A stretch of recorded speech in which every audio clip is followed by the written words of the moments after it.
just 30 years, the amount of raw cotton arriving each year in Liverpool from America had risen from a mere 503 bags a year to 412,000. Cheap, reliable and speedy transport was urgently needed to take this raw material to Manchester, in 1822 the textile capital of the world and widely known as Cottonopolis. Instead, the canal companies, the Mersey and Irwell Navigation Company and the Duke of Bridgewater's Company, operated their own monopolies, making rich pickings while the Liverpool merchants suffered. The raw cotton was frequently held up for weeks before being transported inland to the mills. The canals were often short of water in the summer and frozen over in the winter. Winds and tides could further prolong the journey. It took longer to travel those final 30 miles to Manchester than it had taken to cross the Atlantic in the first place. The cotton industry was being cramped, and feelings among merchants ran understandably high. One of these was Henry Booth. One morning in 1822, William James arrived on the scene with enthusiastic talk of railways and the locomotives being built in Northumbria by a man named George Stephenson. James thought there was genuine need for a railway between Liverpool and Manchester, so some Liverpool merchants agreed to pay him to do a survey of the countryside to see if this were possible. Unfortunately, this survey was dogged by opposition and bad weather, and the following year found it still unfinished. Joseph Sanders, Henry Booth, and the rest of the newly formed Liverpool and Manchester Railway Committee were worried about having missed the opportunity of placing a bill before Parliament in the current session, the protection of an Act of Parliament being necessary to authorise compulsory land purchase and generally make the proposed railway line legal. Sadly, William James's passion for the railway had led to his neglecting his other business interests, of which there were many, and he now found himself in grave financial difficulties. He was arrested for debt and served 7 months in prison, following which he fell ill. This jeopardised the plan to put a bill before Parliament in the coming session. In May 1824, the committee, desperate to get things moving and remembering James's praise for the designer of the Stockton and Darlington line at present under construction, decided to approach this man George Stephenson. Ahem. Am I to believe I have the honour of addressing Mr. Stephenson? Mr. George Stephenson? The owner of this factory? Rightly speaking, it's Bobby's factory, sir. But my son being away in South America, it'll be myself that's looking for, I've no doubt. Is it the new iron rails that's wanting? Or maybe a cylinder needs making? What colliery does that represent, ma'am? My name is Henry Booth. My colleagues yonder and myself, we have travelled here from Liverpool, Mr. Stephenson. Aye? That's a considerable journey by stagecoach. Indeed it is. We shall all be glad when you have done away with it. Will they now? That believes in the future of the railroad, then? In the railroad, wedded to your locomotive steam engines, yes. Mr. Sanders and I have been all the morning watching the machines put through their paces. A fine sight, Stephenson, and a sterling achievement. Oh, they're glorious in action. So smooth a motion. Aye, it's the wrought iron rails as are responsible for that.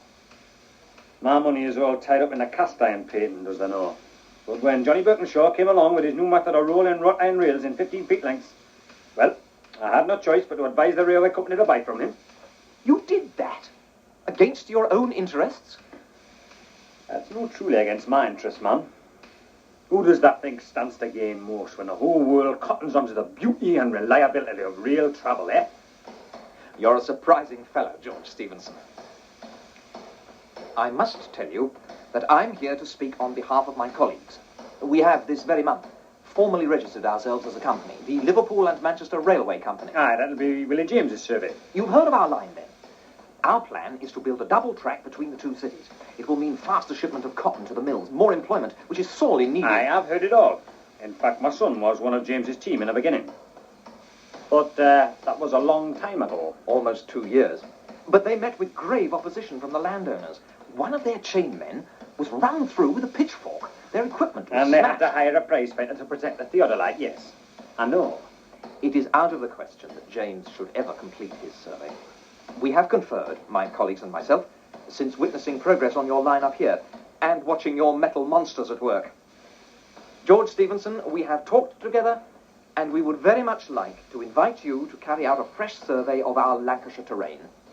Well, what's stopping that? What's stopping? Nothing. You have misunderstood what is merely a courtesy phrase.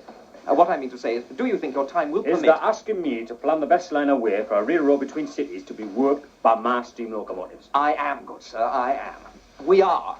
And as quickly as possible. This matter is most urgent. But there remains the question of finance. I'll do it. Malleable wrought iron rails. Thank God Birkinshaw invented them in time. But do you not wish to discuss the matter of payment? I believe I'm correct in saying that the company is able to offer... Don't worry the head, sir.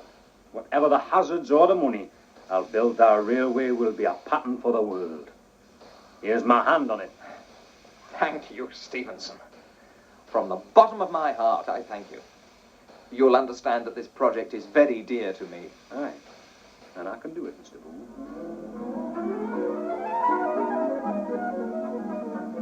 Nothing like it had ever been attempted before.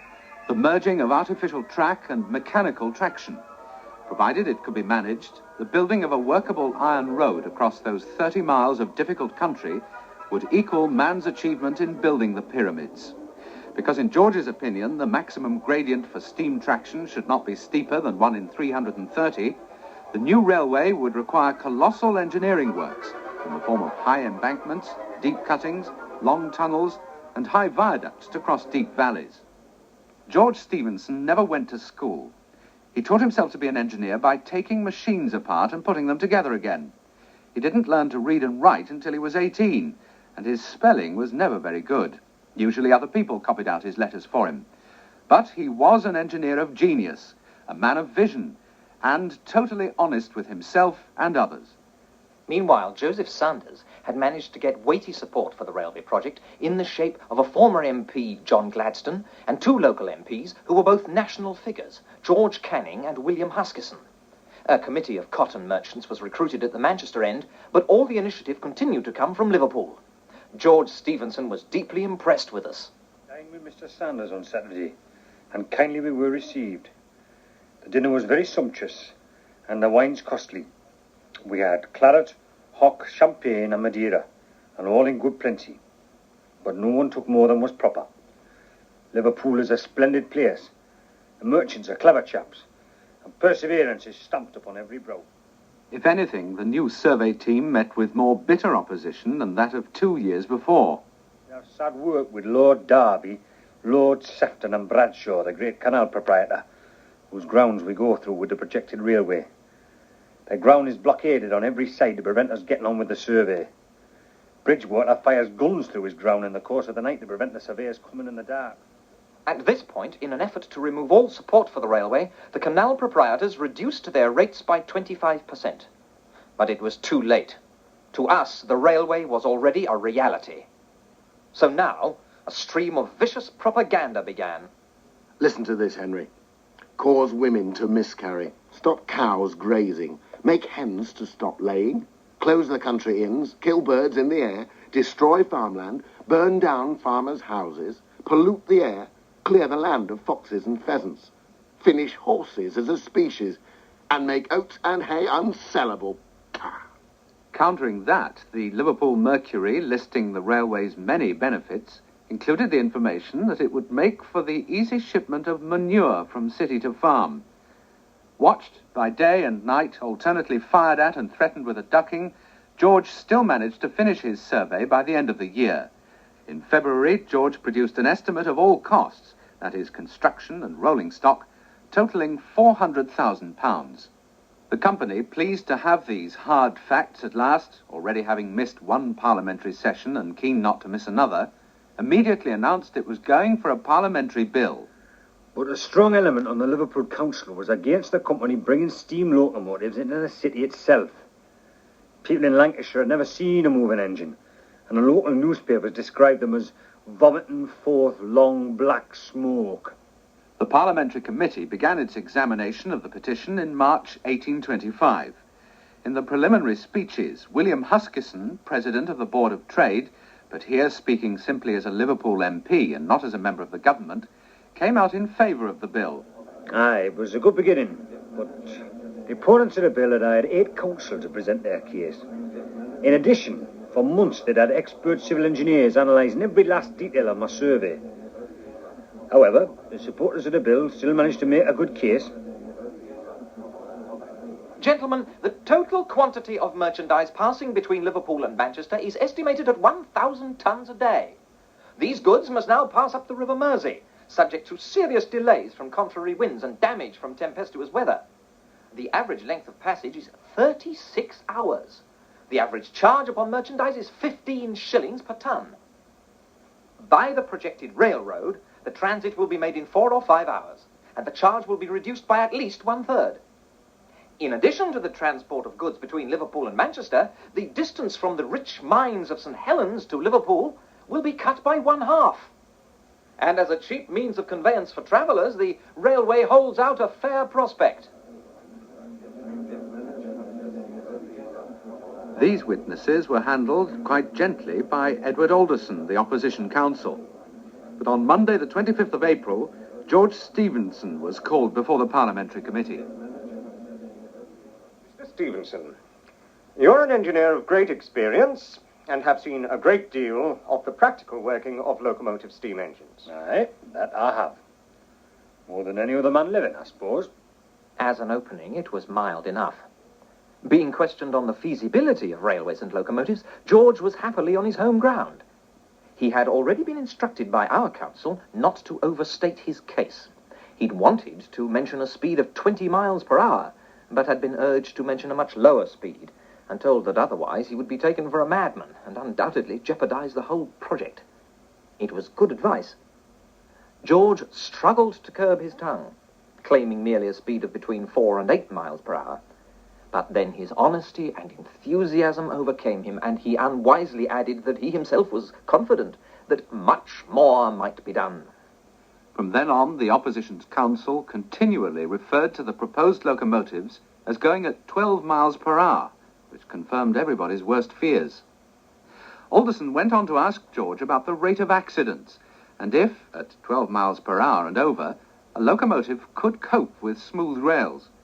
But now, Mr. Stephenson, what would happen if a cow strayed on the line in the way of an engine doing 10 miles an hour? Would not that, think you, be a very awkward circumstance? Very awkward. For the cow. Finally, Alderson began to question George about the survey itself, for which, as chief engineer, George alone was responsible. But in order to get the survey finished in time, he had allowed his men to take vital measurements. Some of these were now proved completely wrong. Even worse, George didn't have any figures at all for many important parts of his proposed railway. What is the width of the River Irwell there? I cannot say exactly at present. Now, how many arches is your bridge to It have? is not determined upon. Well, how could you make an estimate for it? I have given a sufficient sum for it. Those answers are fairly typical. Alderson, a one-time law reporter who would eventually become a judge, won his fame by his handling of George Stephenson. George was frankly out of his depth. He must have felt himself drowning in a quicksand more treacherous than that of Chat Moss. Having left so much in the hands of his team, he was now forced to admit error after error. For example, it had been stipulated that the railway should cross the River Irwell at a height providing a minimum headroom of 16 feet 6 inches for navigation with the river at normal level. Yet the plans showed a line only 10 feet above the water and 3 feet below natural flood level. Having established this damning detail, Alderson continued his questioning.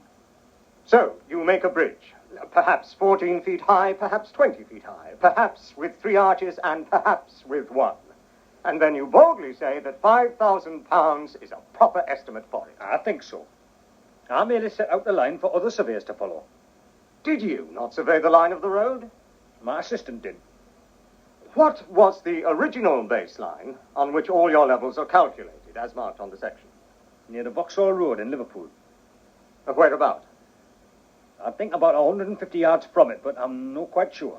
Then it is possible that you may be out at other parts. It may be, but I do not think so. You do not believe you are out on your level? I have made my estimate from the levels which I believe are correct. Do you believe, aye or no, that your levels are correct? I have heard it reported that they are not. Did you take the levels yourself? They were taken for me. Other people have taken them for you, and upon their estimates, you have made your estimate. Aye. Having pointed out the flaws in George's survey methods, the opposition now proceeded to take the estimate itself to pieces. One expert engineer, Francis Giles, said that Stephenson's proposal to take his railway across Chat Moss, a notorious bogland, was ridiculous. No engineer in his sense would go through Chat Moss. It could not be done, but should such a crossing be attempted, then the railway company should budget not for £400,000, but for £1.5 million. George's idea of floating his line across the marsh on a raft of heather and brushwood drew scathing criticism from Edward Alderson. Honourable members, it is ignorance, almost inconceivable. It is perfect madness in a person called upon to speak on a scientific subject to propose such a plan. Every part of this scheme shows that this man has applied himself to a subject of which he has no knowledge and to which he has no science to apply. You are told locomotive engines are affected by rain, and an attempt has been made to cover them. But the wind will affect them, and any gale of wind which would affect the traffic on the Mersey would render it impossible to set up a locomotive. That's not true. I can do it, and I tell them my railway will bless the land through which it passes.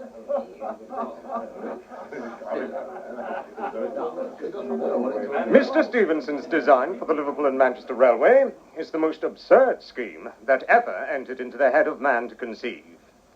I think I may put it to the honourable members fairly, whether they ever before saw such an estimate. I say he never had a plan.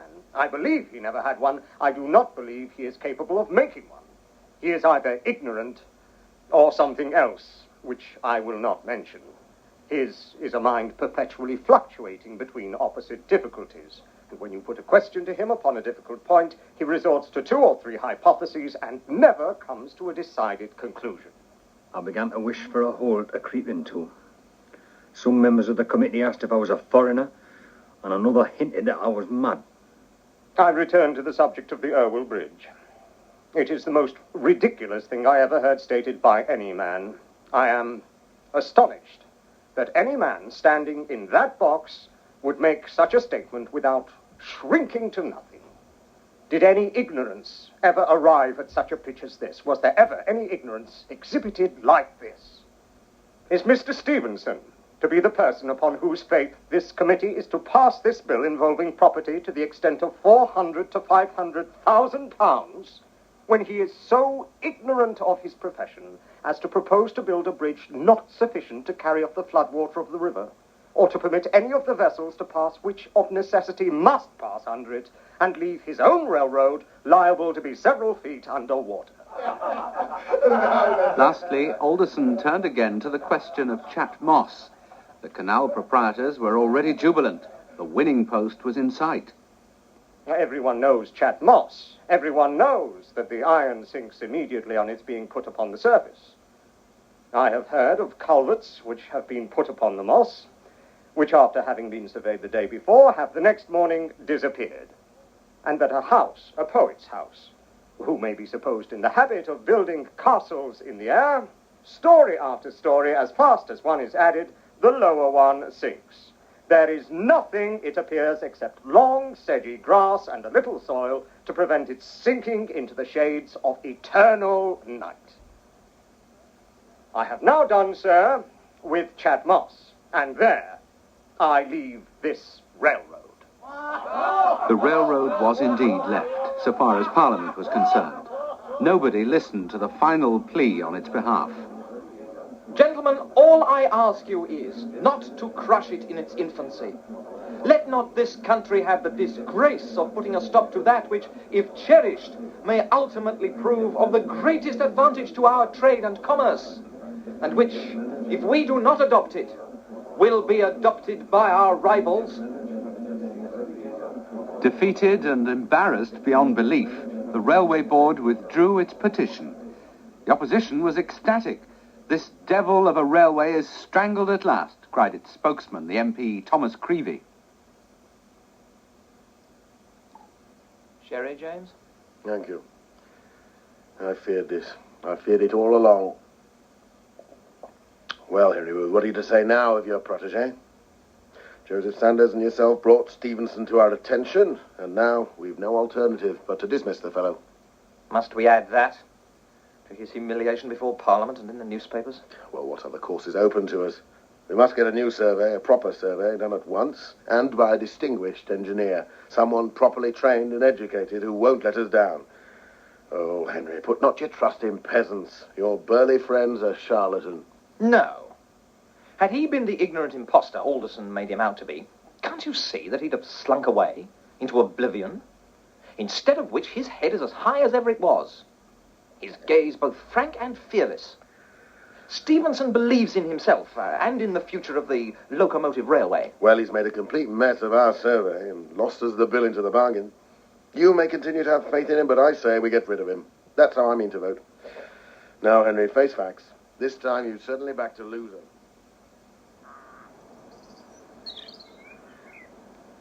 Stephenson, my dear fellow. Mr. Booth.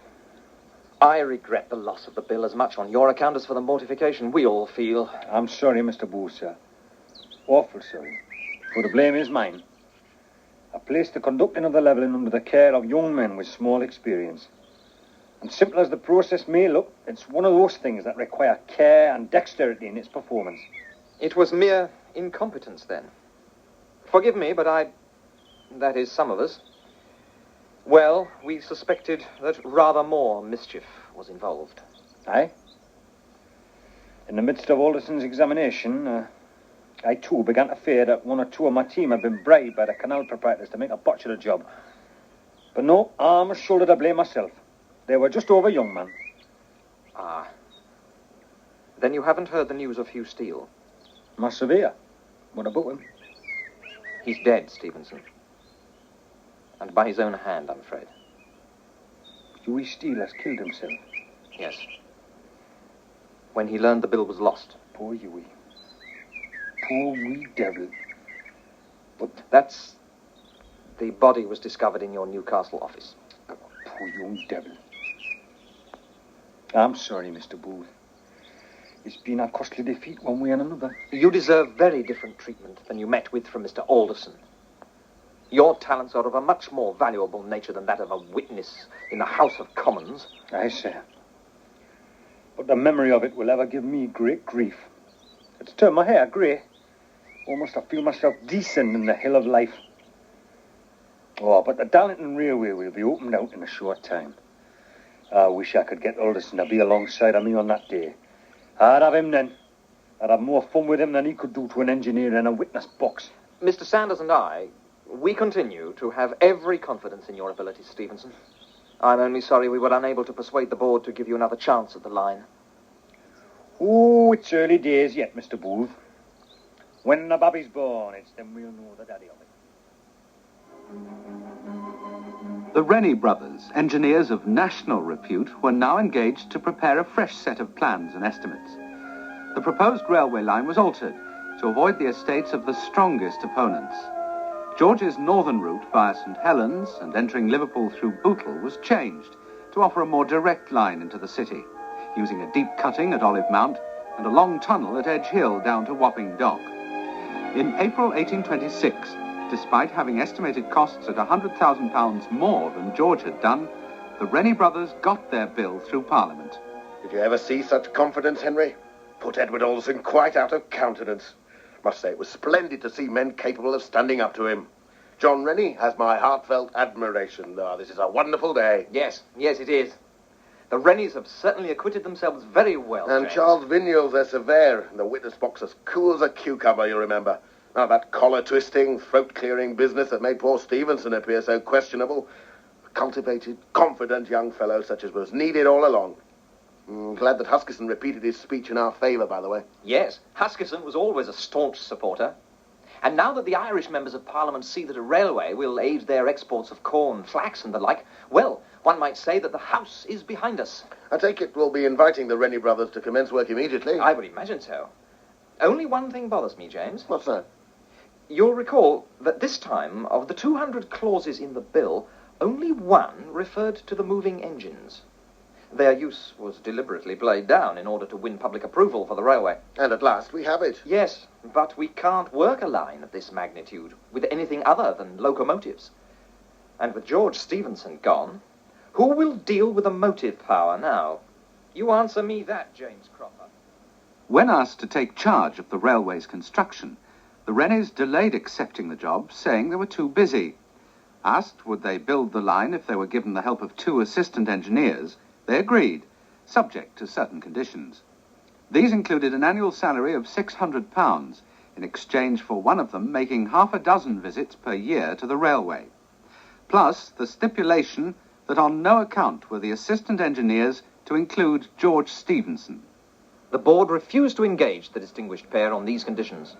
Both Joseph Saunders and myself still had faith in George, a faith greatly helped by the opening of the Stockton and Darlington Railway, which now occurred. It was the first railway in the world to use locomotives together with stationary steam engines and horse-drawn wagons. 25 miles long, single track, and built to carry merely coal and not passengers. Nevertheless, it was at that time considered a most exciting feat of engineering. The other directors could hardly ignore George's latest success. He was therefore engaged as principal engineer to construct the 31 miles of double-track intercity line.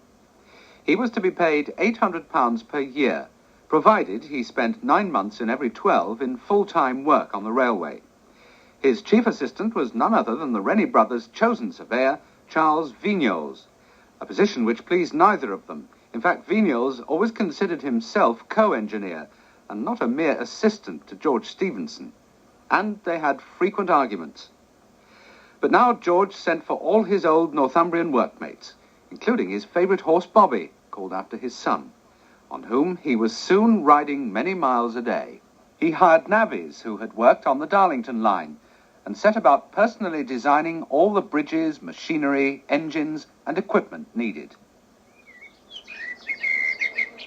There were 63 bridges in all, Mr. Booth. That's a great number, Stephenson.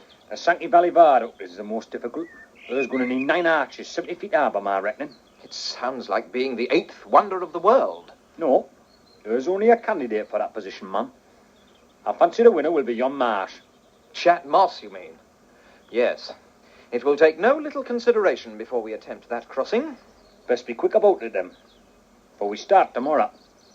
Tomorrow? On Chat Moss? Yeah. But whatever can you... How do you... You mean to begin with the bogland? Say it my way, man. I got no right to do anything else. After what that Berkey Alderson said of me and my plans, and with everybody knowing it was Charlie Vignoles and the Rennie brothers got our bill through, man, the eyes of the world are on George Stephenson now. And they're all waiting for me to fail. But surely that is a good reason for starting with a simpler problem. An embankment, a cutting. Or even this original idea for a skew arch at Rain Hill. But chap Moss, Stephenson, George, it will be a nightmare. There's been 2 months wasted on administration. The summer's slipping away from us. Can I no see now is the bonny weather for excavating and draining? If we let it go a whole year, may well be lost. But my dear I've fellow... my reputation to retrieve, Mr. Booth, sir, and with the marshland I can do it at one fell swoop. I believe you're mistaken. A slow and cautious beginning will win approval. A few minor works would consolidate matters, justify the board's decision to reappoint you. It's no approval I'm after. It's envy, amazement. You have my very best wishes, George. You know that. But I would urge you to reconsider most carefully. No, sir. I'm sorry, but I'm also right. We make our start in the morning, and it has to be Chat Moss.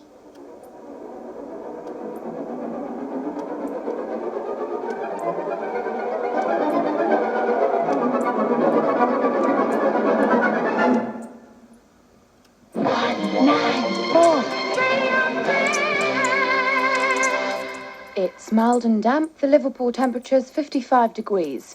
At 9 o'clock, Rachel Purnell with Radio City News.